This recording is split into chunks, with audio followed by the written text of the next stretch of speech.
AI is only as good as the data we give it.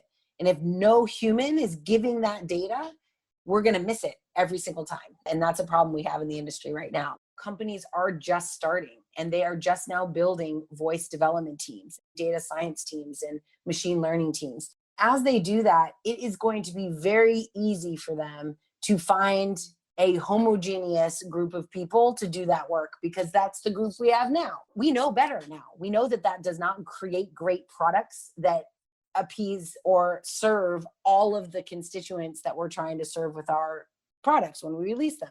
So now we have a chance to do it over. And this is long before we start then automating what we're doing with machines and with AI. We need to make sure that we're willing to invest. What takes time is waiting and being patient to actually populate your team with just as many women as men, with just as many people of color, people with different philosophies, sexual orientations, gender identities, and physical abilities. You will get better products at the end. You won't go through what companies like Amazon and Facebook are going through right now, where they're shutting down models that they've spent millions, sometimes billions of dollars building. They're not diverse enough. This is literally a diversity of thought problem. AI only works well when the data set is diverse. And the only way to get that is by having people who know to ask those types of questions. Welcome to the Sound in Marketing podcast. Today, I get the pleasure of talking with Noelle Silver. Welcome to the show, Noelle. Hi, thank you so much for having me. I'm excited to be here.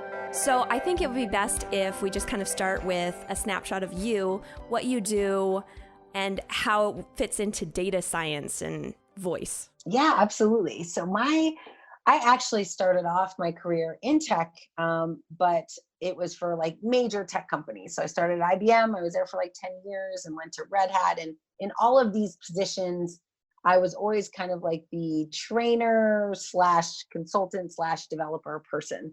But I got very excited about education and teaching people how to use the technology that just keeps evolving, as we both know, right? Just in this industry, things keep changing. And so I was really passionate about educating people. And then at some point, I was asked by Amazon to join their organization to really help them build out an education team for AWS, for Amazon Web Services. But a year after I took that job, Alexa was born, and it kind of changed the trajectory of my entire career after that. So that was like in 2013, 2014. Alexa hadn't been launched yet. They were launching beta products, which I ended up having. I still have one in my kitchen. And this, what it did is it started a journey down artificial intelligence, data science, machine learning, ethics that I would never have expected, because back then we didn't even know if it would work, right? Like the product hadn't launched. Nobody had talked to a kitchen device before. But it definitely was a pivotal moment where I was like, I'm going to do something I never thought I could ever do before. But after that, I spent 3.5 years there, launched 4 languages on Alexa. And then I got very interested in other models. So I went to Microsoft and I was on the AI engineering team there, where there was about 17 different AI models that I care and fed for and advocated for. And I'm still trying to advocate for, because they're models that any developer could use as an API, and no one knows that they exist. And so I'm a big believer now in how do I educate more people to use AI correctly, ethically, but also not waste their effort building other things. So I went to NPR for a little bit to run their engineering team, which is super fun and exciting. I love my family at NPR. But during this pandemic, I started to think very differently about my career and my choices and what I wanted to do. So just recently, in the last couple months, I decided to take a role at HackerU, who this company, basically our job is to help reinvent university education. So I am the head of instruction, which basically means I lead all the instructors as well as the curriculum development and engineering teams for both data science analytics and full stack web development. But it allows me, for the first time ever, to create voice technology education in a university setting. So I'm super excited, because it's like groundbreaking work. And we get to actually set up, new engineers for the first time. We get to actually say, here's what we want you to know. And we'll probably talk about several of the things that I think is important for them to know. at the beginning of their career, as opposed to trying to like, hammer it in 20 years later. That is so exciting because there's not, as far as I know, there isn't anything like that. I've been out of college for almost 20 years, so it's changed a little bit, but I'm pretty sure there's not very much out there to begin with. So to standardize something, to have the opportunity to standardize something is so amazing and so powerful. And yeah, it's exciting. It's very exciting. I wanted to talk about kind of an expose that you are a part of, Can Robots Make Art, or at least a segment or something. Very exciting stuff. I'll just preface this, I don't get art. Like, I don't get like paintings, and it's either pretty or it's not, and then I move on. And so it's not this deep introspective, like no, it's really not. And I went with my friend to the Getty Museum years ago, and I just I looked, and then I looked, and then I looked, and then all of a sudden he's 2 rooms behind me. And I'm like, what is he doing? He's still standing there. So anyways, if you could go ahead and explain what this was about, because this would benefit people like me for sure. Yeah, absolutely. And it's actually a critical way to do in my mind, any project that involves AI, machine learning, or data science. What happened was we wanted to create a collaboration, and that collaboration was between data scientists and engineers at MIT and the curators at the Metropolitan Museum of Art. And at the time we started, we didn't know what the outcome would be. That the NBC nightly news expose was actually the outcome of the fact that we ended up building something meaningful. But at the beginning of that project, we didn't know. But we knew that in order to solve any problems for the art industry or for the museum industry, any problems, if we wanted to solve them, we had to get the person with the problem in the room to help solve it. And I think that's a critical lesson for anyone who's building with technology, that you have to have the person with the pain drive the product direction. You can't think you can empathize enough. Like, this is part of having a diverse organization, a diverse group of people. You have to have someone who actually knows the problem.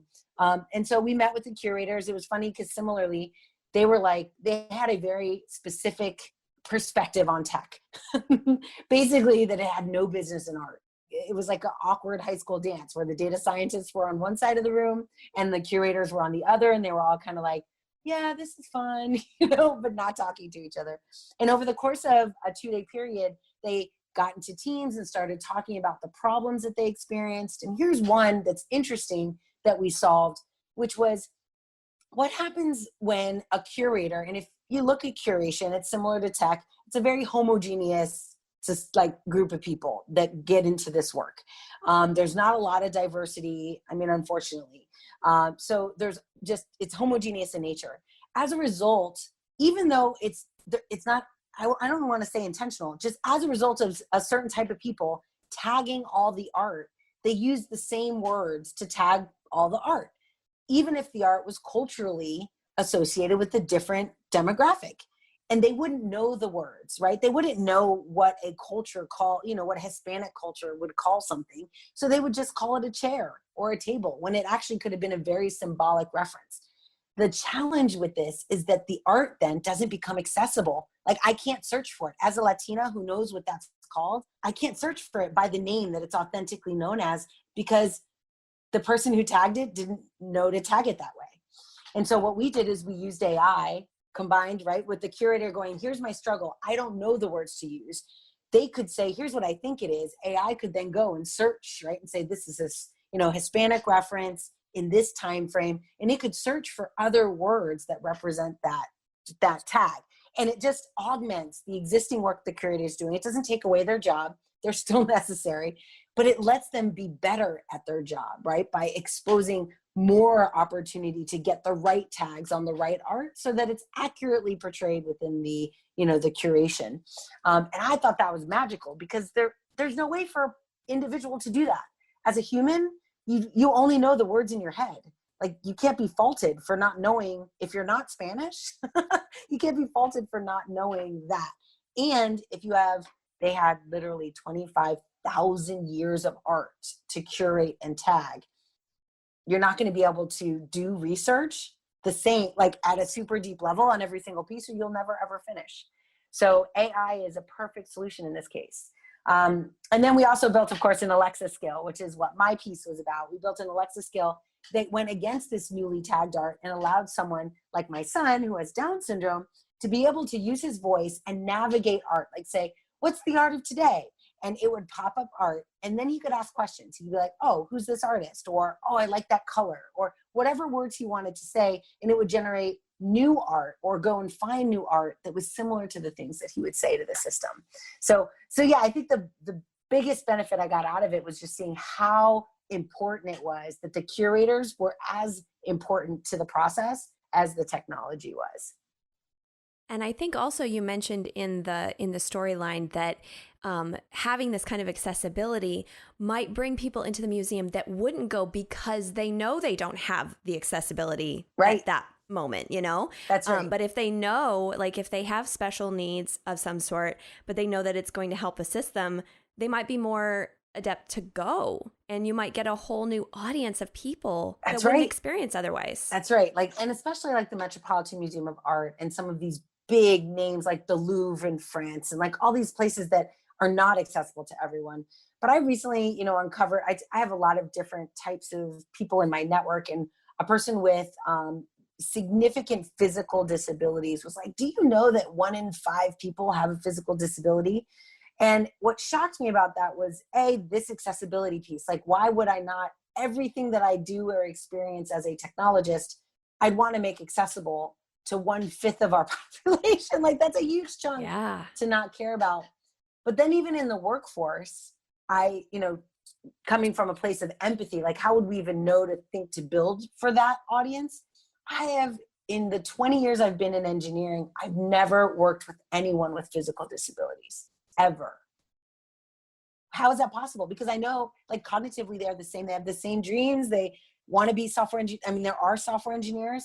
There's something broken there through a diversity lens of like, I want to be thinking about that as an engineer, but why isn't there someone on my team that represents that could directly speak to it and provide that perspective and drive that user experience? I think that's something that needs more research. I definitely think. We were talking about how AI gives you the possibility of having access to, you know, knowledge that you wouldn't have if you're not from Mexico or Spain or Russia or whatever. But you could start the process a little earlier if you had more physical human diversity. That's right. Machine learning still has a ways to go and misunderstands things. And there could be some sort of like very subtle slang of the people of like Machu Picchu that only happened in a 5-year span where they used a word that never got used again. I don't know. There's just... Or something that they only use in the context of a family that they would never say, you know, similarly to us. Like, there's ways we communicate among friends that we would never stand on a stage and communicate, but it's still a rich part of the human experience that might change how we design a product. And so, yeah, I think you missed that. Of course, AI is only as good as the data we give it. And if no human is giving that data, we're going to miss it every single time. And that's a problem we have in the industry right now that we're, you know, a bunch of us are trying to solve in a lot of different ways. Well, my brother, he was in the Peace Corps his senior year of college, and he went to Mali, and the language that they spoke was, he had to learn it through immersion because it was a spoken language. It was never written down. So the only way that he learned it was he was in the capital of Mali for about a month with a host family. It was amazing because my brother is awful at languages. Awful. Like he took 4 years of Spanish in high school and nothing stuck. Nothing. And he spent a month of immersion in this African country and he picked it up. It fell out of his brain once he came home, but he picked it up and he'd be talking to me and then he'd turn because the milkman would be there and he'd just say words. And I was like, who are you? So there is something to having like a human to human connection to explain things to each other and to explain things to the AI. So just to your point and everything, the voice community and even AI in general, it's a very new community. It's been around for a few years, but definitely a shorter amount of time than some other mediums that are out there. How do you think that it has the possibility to create a structure and a foundation that is more inclusive and diverse, how do we go about that? Since we're in the brand new stages of it, we have an opportunity to not make the mistakes we did before. Are there ways in data science that you can think of specifically? Yeah, I think that it's important. It's actually kind of what similar to what you just said, which is it's more of a human activity than a machine activity in the beginning.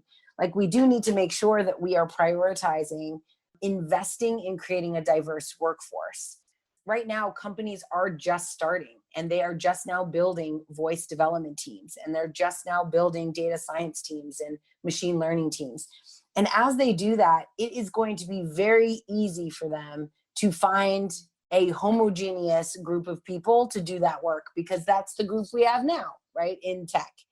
And I say that, of course, just to be completely candid, I mean, that's like a white male audience, right?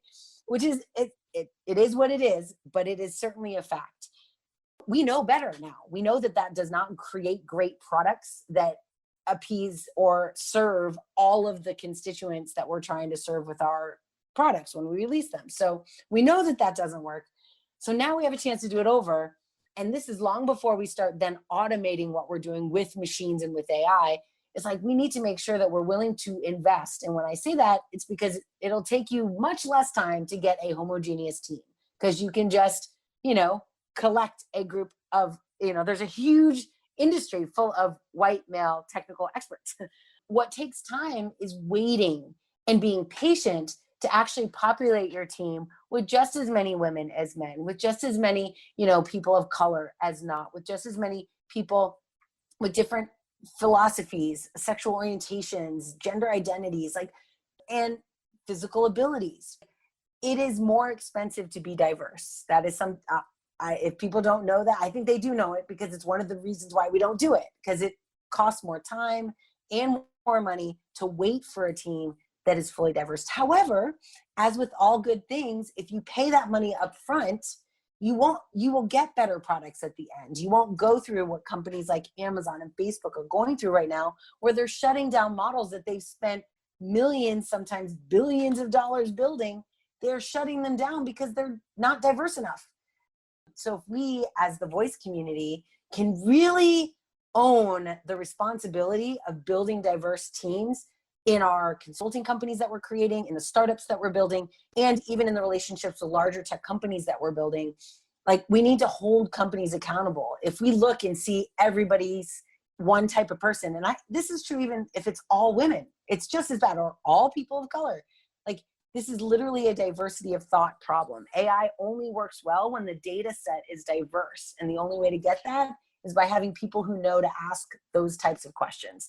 And it's very rare right now to see a team that's just richly diverse, show up in the industry. And so I think we have to just start making different choices and being willing to be patient and spend more time and money to build those teams. So I'm hoping that the voice industry, seeing that they have a new opportunity, kind of takes advantage of that.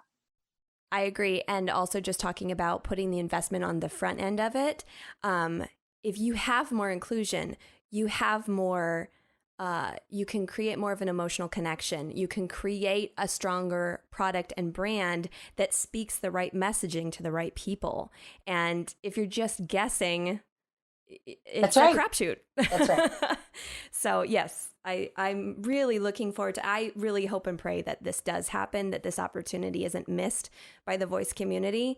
And I feel like they're ripe for this because just everybody's so nice. And that's weird to say it that way, but they're so nice and everyone's supportive of each other.